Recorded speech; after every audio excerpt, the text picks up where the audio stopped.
2009 সালের পিলখানা হত্যাকাণ্ড, পিলখানার গণহত্যা। পিলখানার গণহত্যায় কি করা হলো? পিলখানার গণহত্যার মাধ্যমে বাংলাদেশের সেনাবাহিনীকে ধ্বংস করে দেওয়া হলো। তার মানে ভারতীয় আধিপত্য, ভারতীয় হেজেমনিকে আটকানোর জন্য যে অতি প্রয়োজনীয় সেনাবাহিনী দরকার, সেই সেনাবাহিনীর মরাল ধ্বংস করে দেওয়ার জন্য পিলখানা হত্যাকাণ্ড ঘটানো হলো। আপনাদের এই ইতিহাসের সিলসিলা যেটাকে বলছেন, এই ইতিহাসের সিলসিলাটা একটু বুঝতে হবে। পরবর্তী গণহত্যা কখন হলো? পরবর্তী গণহত্যা হলো যখন মৌলানা দেলোয়ার হোসেন সাইদি ওনার রায়কে কেন্দ্র করে যে গণহত্যা হলো, সেখানে আমার দেশে আমরা তখন নিউজ করেছিলাম যে 2 দিনের মধ্যে 144 জনকে হত্যা করা হয়েছে। 2 দিনের মধ্যে। সেই যে আন্দোলন ছিল, সেখানে যারা শহীদ হয়েছিলেন, তারা শহীদ হয়েছিলেন, কিন্তু তারা বাংলাদেশের বিচার বিভাগের যে অবক্ষয়, সেটা তারা প্রমাণ করতে পেরেছিলেন। এক একটা স্টেজ আমি আপনাদেরকে বর্ণনা করছি যে তাহলে সেই গণহত্যার মাধ্যমে বাংলাদেশে বোঝা গেছিল যে বাংলাদেশের সম্পূর্ণ বিচার ব্যবস্থা ভেঙে পড়েছে। তারপরের গণহত্যা শাপলা চত্বরের গণহত্যা। শাপলা চত্বরের গণহত্যার মাধ্যমে ফ্যাসিস্ট রেজিম এবং ভারতীয় হেজেমনিক পাওয়ার তারা বাংলাদেশ থেকে ইসলামকে ধ্বংস করতে চেয়েছিল। ইসলাম তো আর ধ্বংস করা যায় না, কিন্তু বাঙালি মুসলমান, এই দেশের 90% মানুষের যে ঐতিহ্য এবং যে ঈমান এবং তাদের ধর্মের প্রতি তাদের যে কি বলবো সারেন্ডার বা ঈমান এবং ধর্মের প্রতি দুর্বলতা, ধর্মের প্রতি তাদের আকর্ষণ, এটাকে ধ্বংস করে দিতে চেয়েছিল। কারণ যদি বাঙালি মুসলমান যারা এই দেশের সংখ্যাগরিষ্ঠ নাগরিক 90%, তাদের ইতিহাস, ঐতিহ্য, ইসলামিক সংস্কৃতি ধ্বংস করে দেয়া যায়, তাহলে বাংলাদেশকে শাসন করাটা সহজ হয়ে যায়, বাংলাদেশকে একটা উপনিবেশে পরিণত করা যায়।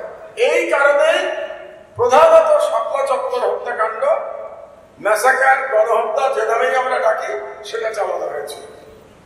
পরবর্তী গণহত্যা চালানো হয়েছে 2014 এবং 15 গণতান্ত্রিক আন্দোলন।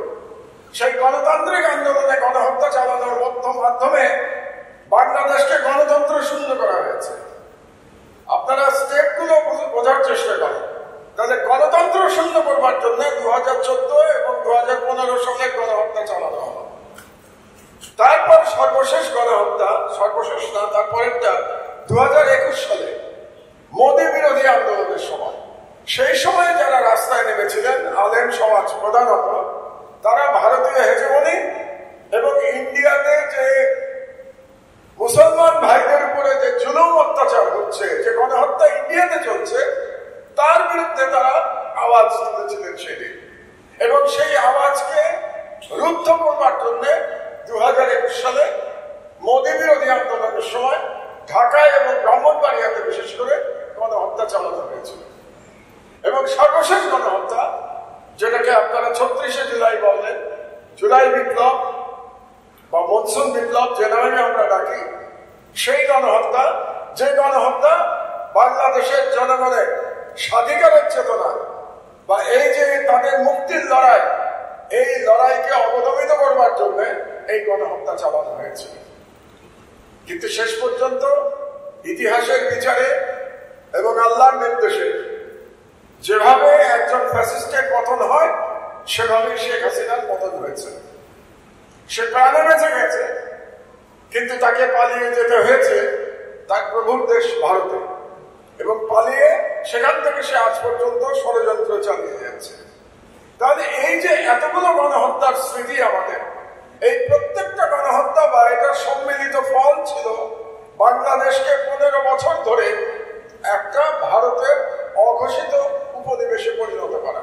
আলহামদুলিল্লাহ, আমাদের তরুণ সমাজ তাদের রক্তের বিনিময়ে বাংলাদেশের জনগণকে মুক্তি দিয়ে গেছেন।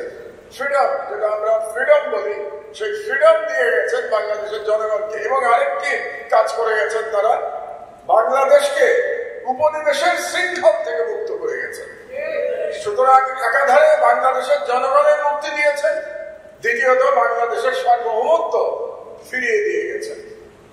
দুর্ভাগ্যের বিষয় হলো আমরা আমাদের ভুলটা যেখানে, আমরা বলতে আমি বাঙালি মুসলমানের কথাই বলি বা বাংলাদেশের সংখ্যাগরিষ্ঠ নাগরিক, আমরা কিছুদিন পর পর ঘটনা ঘটে এবং তারপর ঘটনা ভুলে যাই, এবং ঘটনা ঘটার পরে তাদেরকে যে বিচারের আওতায় আনা দরকার এই কাজটি আমরা করতে বারে বারে ব্যর্থ হই। আমি যদি 28শে অক্টোবর থেকে শুরু করি, বাংলাদেশ নতুন করে স্বাধীন হয়েছে 5ই আগস্ট গত বছর, প্রায় 9 মাস চলে গেছে। আমাকে বলে 28শে অক্টোবরের গণহত্যা নিয়ে কেন ভিকটিম ফ্যামিলি এবং জামাতে ইসলাম এখন পর্যন্ত সুনির্দিষ্ট দাবি নিয়ে, বিচারের দাবি নিয়ে মাঠে নাম নাই। এর কোনো চুক্তি খুঁজে পাওয়া যাবে না। এটা গেল। এবং পরবর্তী প্রত্যেকটা গণহত্যার ব্যাপারে আপনি দেখবেন যে সেইভাবে আমরা মাঠে নামতে ব্যর্থ হয়েছি, এবং এই কারণে গণহত্যা বারে বারে সংঘটিত করেও যারা অপরাধী তারা পার পেয়ে যাচ্ছে। সর্বশেষ আমি একটু সমালোচনা করব হেফাজতে ইসলামের। 5ই আগস্ট, 5ই মে হেফাজতে ইসলামের, আমি বলবো তাদের জন্য একটা, এই সংগঠনের জন্য সব থেকে বিজয়ের দিন গেছিল 5ই মে। আপনারা ভাবছেন যে আমি গণহত্যার দিনকে বিজয় বলছি, আমি বিজয়ই বলি সেই গণহত্যাকে। বিজয় এই কারণে যে হেফাজতের তৈরি উত্থান কেন হয়েছিল?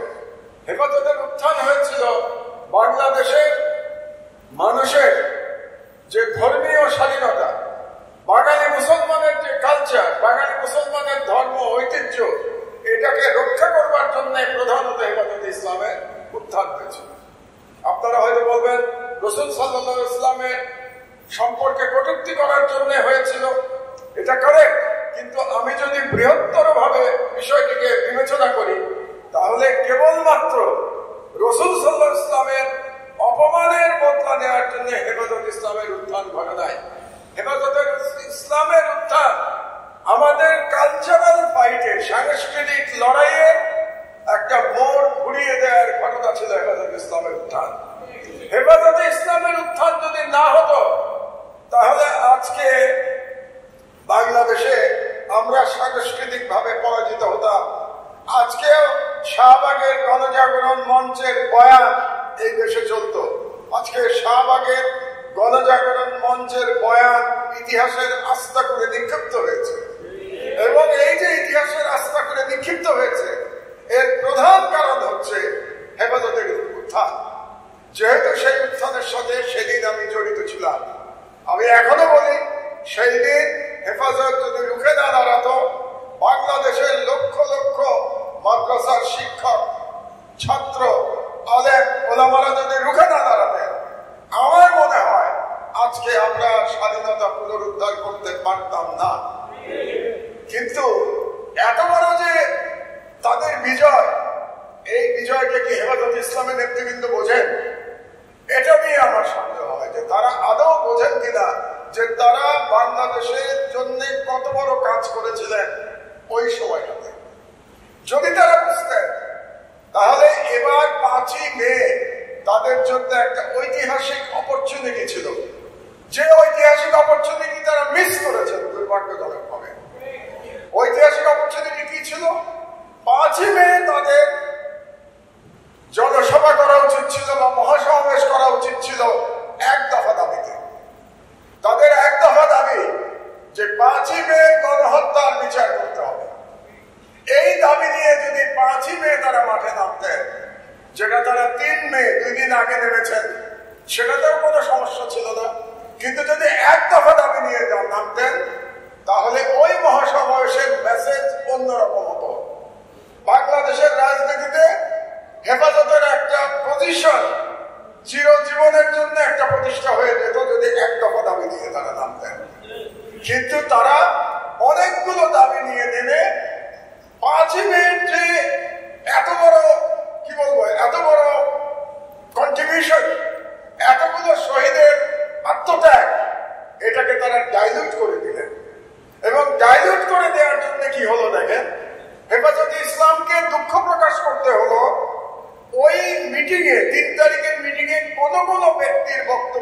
তাদেরকে দুঃখ প্রকাশ করতে হলো।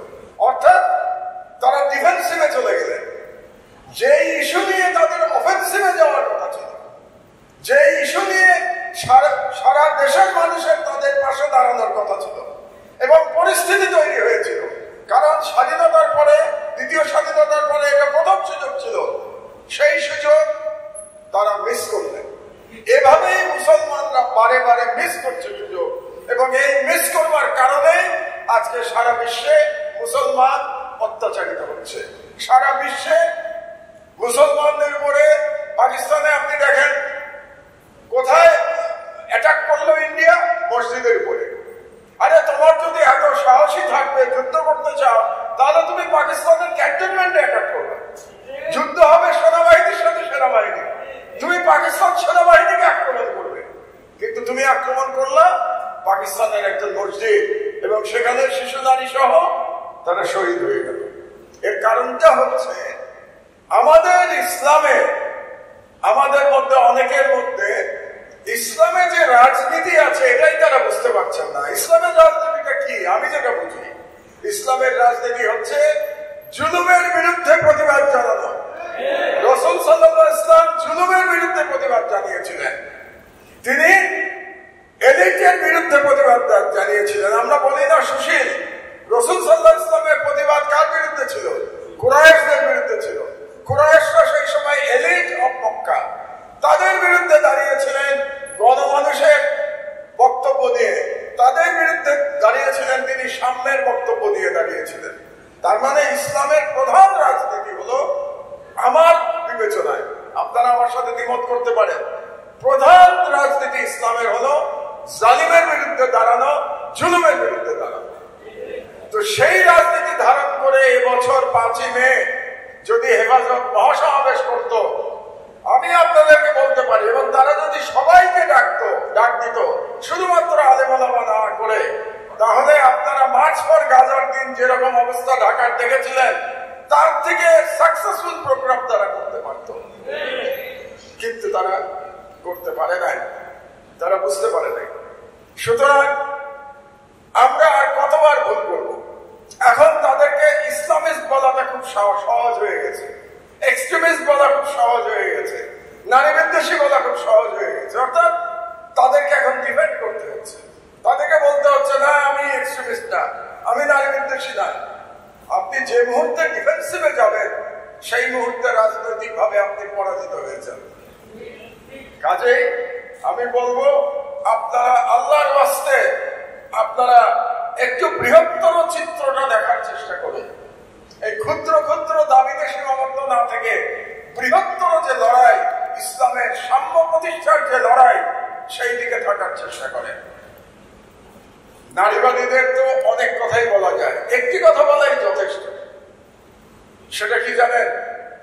আপনারা কি ভুলে গেছেন যে বাংলাদেশে যিনি 15 বছর ধরে ফ্যাসিজম কায়েম করেছিলেন, তিনি একজন নারী ছিলেন, তাই না? নারী ছিলেন তিনি। কাজেই এই বিষয়টা মনে হয় যেন আমাদের কারো মাথার মধ্যে নাই যে এই ফ্যাসিজম কে কায়েম করেছিল বাংলাদেশে। তো যাই হোক, ওই বিষয়টা আমার আজকের বক্তৃতার বিষয় নয়। আমার বক্তৃতার বিষয় হচ্ছে এই প্রত্যেকটা গণহত্যার বিচার হতে হবে। আজকে এখানে জামাত ইসলামের একজন তরুণ কিন্তু ইনফ্লুয়েন্সিয়াল নেতা উপস্থিত আছেন, হেফাজতে ইসলামের খুবই ইনফ্লুয়েন্সিয়াল নেতা উপস্থিত আছেন, যিনি আমার সঙ্গে 2013 সালে এই হেফাজতের ইসলামের উত্থানে একসাথে কাজ করেছেন, তিনি আজকে উপস্থিত আছেন। তাদের সবাইকে আমি বলবো, আপনারা আর সময় নষ্ট করবেন না।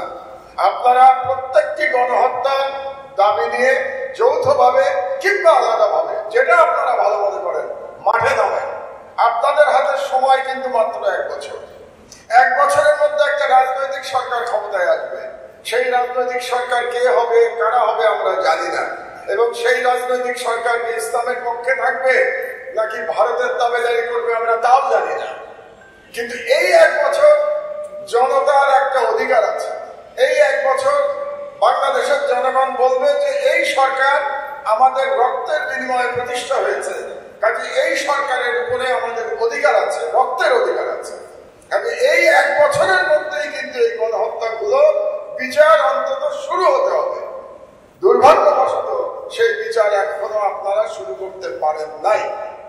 তো কাজেই আমার সর্বশেষ আহ্বান থাকবে আপনাদের প্রতি, আপনারা হেফাজত ভালো করেছে যে তারা একটা তালিকা দিয়েছে, তাদের কাছে আপাতত তালিকা কত 93 জনের বোধহয় তালিকা দিয়েছে। এই 93 জনের যারা আপনজন ব্যক্তি, তাদের ফ্যামিলি এবং হেফাজতের পক্ষ থেকে ইমিডিয়েটলি মামলা করা উচিত। একইভাবে 2006 সালের 28 অক্টোবরের জন্য যারা ভিকটিম এবং দলীয়ভাবে জামাতের উচিত এগুলো মামলা করা। একই সিলসিলা বিচারটা এখন হচ্ছে, জুলাই গণহত্যার বিচার হচ্ছে, তার আগে মোদী বিরোধী আন্দোলনে যারা শহীদ হয়েছেন তাদেরও উচিত বিচারের জন্য ব্যবস্থা নেওয়া। এবং আপনারা যদি সম্মিলিতভাবে সরকারের উপর চাপ সৃষ্টি করতে চান এবং এই ধরনের কোন উদ্যোগ গ্রহণ করেন, তাহলে সেই উদ্যোগে আমি ব্যক্তিগতভাবে আপনাদের পাশে থাকবো। এই কথাটা বলে আমার বক্তব্য শেষ করছি। আশা করি আল্লাহ বাংলাদেশকে যে আমার স্বাধীনতা দিয়েছেন, এই স্বাধীনতা আল্লাহ হেফাজত